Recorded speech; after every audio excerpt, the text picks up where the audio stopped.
Saludos a todos. Miren, amigos, esto que estamos viendo en la frontera entre Polonia y Bielorrusia es una realidad. Esto es lo que está, si utilizásemos imágenes del satélite, de los satélites Maxar, veríamos esta misma imagen que les estoy mostrando. ¿Y esto por qué? El 9 de febrero de este año, en Minsk, en Bielorrusia, condenaron a un activista de la minoría polaca a 8 años de cárcel. Como respuesta, Polonia cerró el paso de camiones entre Bielorrusia y Polonia. Y ahora el 18 de febrero, Bielorrusia cerró la frontera de su país con Lituania y Letonia para no permitir el ingreso de camiones polacos y expulsó a 3 funcionarios diplomáticos polacos. Esta situación se calienta.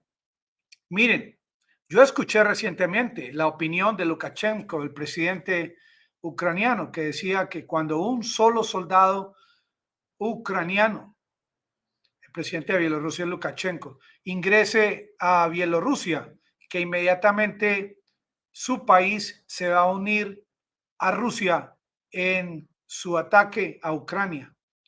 Esto significa que en cualquier momento, cualquier movimiento, mala actuación de parte de Polonia, que es un país bastante guerrerista, que es un país que ha estado del lado de Ucrania todo el tiempo. Polonia, un país por el que transitan enormes cantidades de armamento y munición hacia territorio ucraniano, podría ser el que daría inicio a que las tropas de Bielorrusia, las que hay y las que vienen en camino, se unan a las tropas rusas y ya tendríamos 3 frentes: Bielorrusia, el grupo Wagner de Prigozhin y las Fuerzas Armadas rusas. Esta noticia, que aparentemente no ha sido motivo de gran movimiento por las redes en el día de hoy, es uno de los lados por los que se podría dar inicio a una gran ofensiva rusa, porque la gente está esperando ahora que mañana se celebra el primer año de esta guerra, que algo ocurra. Miren, por ejemplo, se espera que mañana haya un ataque masivo de parte de Rusia hacia Ucrania con misiles, con drones. Esto se contempla entre una de las posibilidades, como también algunos analistas esperan que sea al contrario, que Ucrania también está en capacidad de generar una gran ofensiva. Hoy, como tema de ofensivas, no solamente en la guerra, sino en el aspecto diplomático y político, vimos el resultado de la votación en Nueva York, en la ONU, sobre la salida de Rusia de Ucrania. Y veo algo aquí importante anotar, como por ejemplo El Salvador. El Salvador estuvo como país que se abstuvo de votar en contra de Rusia. Estaba buscando Hungría. ¿Quién iba a creer? A pesar de los comentarios que hemos escuchado últimamente, Hungría estuvo a favor de que saliese Rusia de territorio ucraniano, y pueden disfrutar de esta plancha, llamémosla así, para que busquen cada país que a ustedes les concierna, a ver cómo actuó su país en esta votación. Hoy en día hay imágenes en Europa de cómo los habitantes en Europa están actuando con respecto a este día de aniversario. Vi algunas imágenes que mejor que no las monté aquí en la carpeta, porque obviamente no le van a gustar al algoritmo. Vi, por ejemplo, un video de cómo en Londres, al frente de la Embajada de Rusia, eh, pintan una bandera gigantesca al frente de la Embajada rusa, y los habitantes toman fotos, videos. Las autoridades en Londres no hacen algo al respecto porque la embajada de Rusia en Londres merece ese respeto. Ellos tienen inmunidad diplomática y si no les van a brindar ese respeto, pues entonces, ¿para qué permiten que la embajada de Rusia esté en territorio del Reino Unido? Vi también una imagen de la Torre Eiffel en Francia con iluminación con la bandera de Ucrania, azul y amarilla.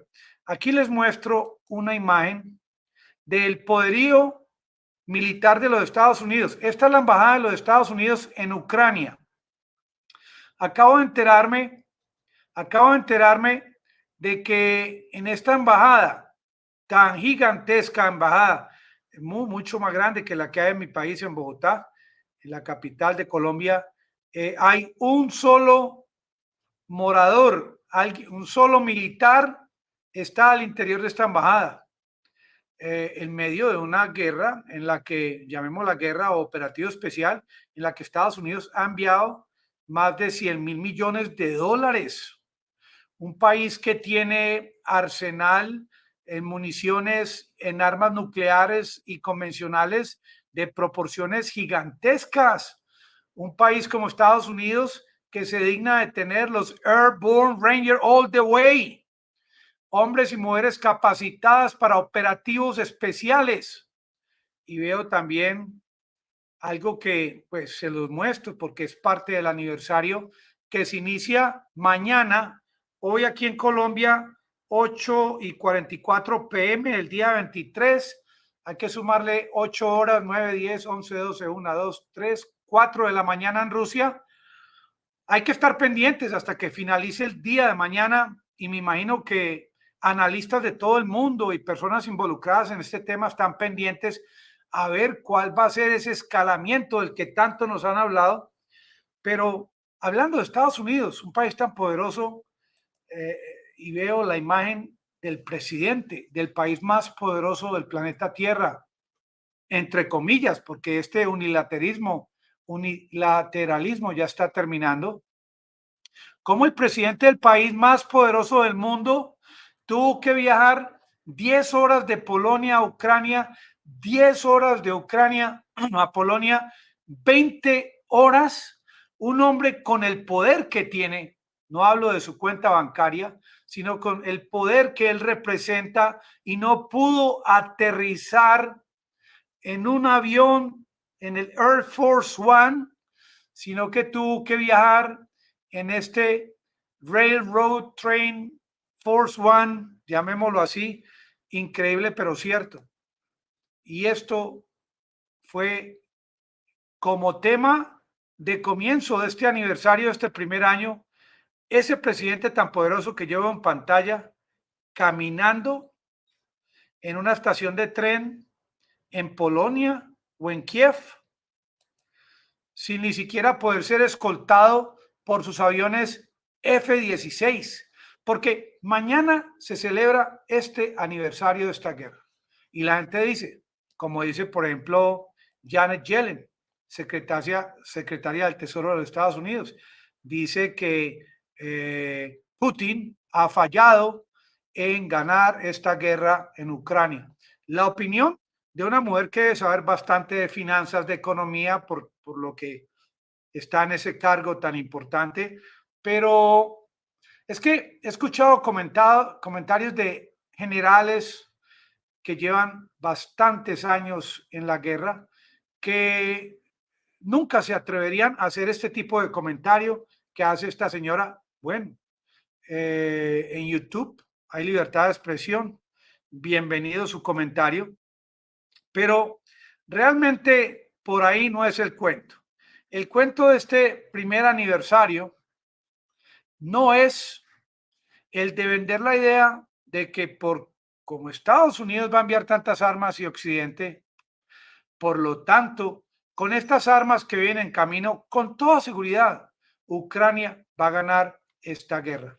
Hasta el día de mañana, que se celebra el primer año de esta, entre comillas, WW3, han habido unos hechos que es importante anotar, sin tener en cuenta en lo que les voy a decir el tema de esta alianza estratégica entre China y Rusia de última hora con la visita de Wang Yi al Kremlin y el tan esperado anuncio de parte de la China de este documento en el que la China, primer país en el mundo que propone una solución a esta guerra y que será algo del día de mañana que estaremos leyendo de gran importancia.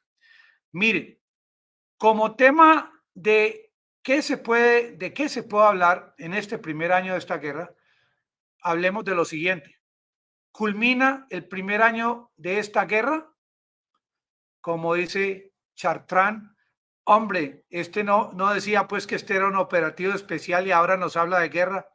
Hombre, el que entienda, que entienda, porque tenemos corto tiempo. Primero, número uno, como resultado de este primer año, Rusia se salió de ese gigantesco tratado de START que consideraba el de reducir el armamento nuclear. Semejante tratado que tomó tantos años para ser desarrollado y hoy en día, como resultado de este primer año, no hay tratado START. ¿Culpa de quién? Preguntémosle a Chartrand. ¿Y quién es Chartrand? Miren, en este canal hay unos personajes que se dedican todo el tiempo a despotricar, pero yo no he encontrado en todo lo que he leído que traigan algo de solución. Número dos, casi que el 20% del territorio de Ucrania está bajo control de los rusos. Número dos. Número tres, que ya son muy poquitas. El control del espacio aéreo ucraniano, y les hablo también a los amigos franceses que están celebrando allá al frente de la Torre Eiffel. El espacio aéreo está bajo control de Rusia. Número 4. El presidente del país más poderoso del mundo no puede viajar en avión a territorio ucraniano, un país del tamaño de Texas. Número 5. Como culminación de este primer año de aniversario, yo por ningún lado veo los leopardos, aunque dice Canadá que ya envió uno, pero no se ven los Abrams. Miren, aquí hay una imagen que quiero mostrarles. Me parece interesante anotarla en este corto video. Está sobre el tema de esta 10ª ronda de sanciones contra Rusia, que estaba programada para esta semana. ¿Y saben cuál es el cuento de por qué no la han decretado, esta 10ª ronda de sanciones contra Rusia?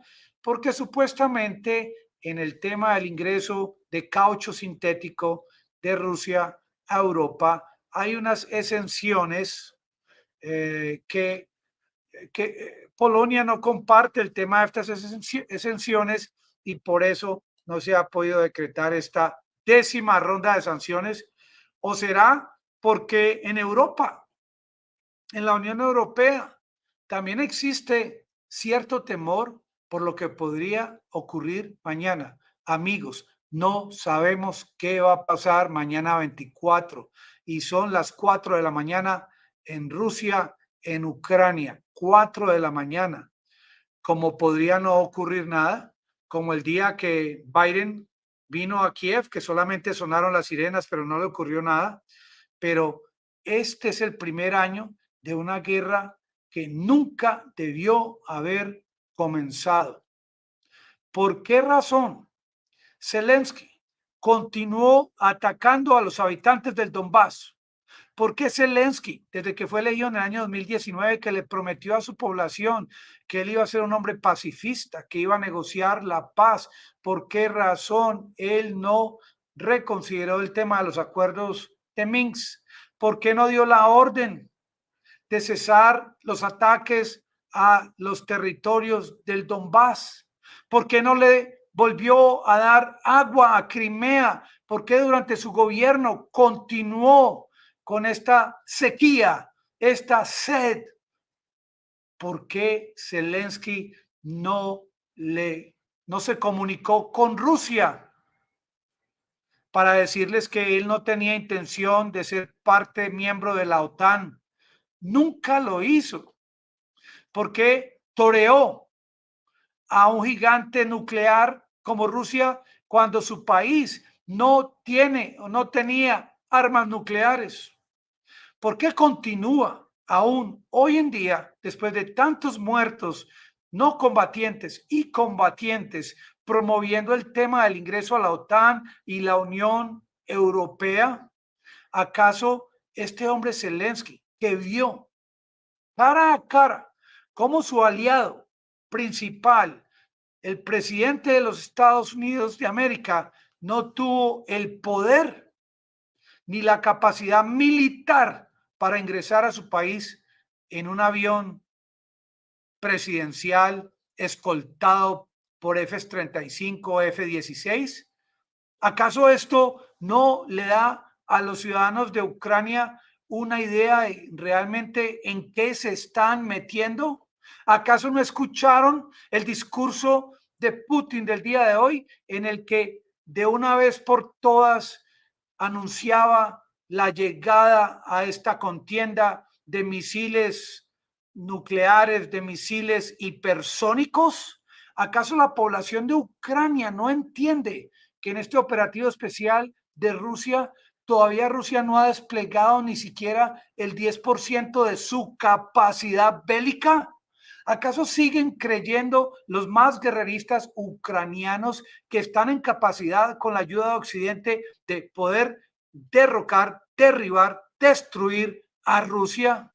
¿Acaso no entienden que esta nueva alianza que viene en camino entre la China y Rusia va a lograr cosas inesperadas o no pensadas, como poder doblegar en cierto modo, en cierta proporción, las intenciones de parte de Estados Unidos y sus amenazas? ¿Acaso este grado de ayuda de Occidente a Ucrania con armas y con sanciones sin regulación pueden continuarlo hasta el infinito sin que Rusia reaccione?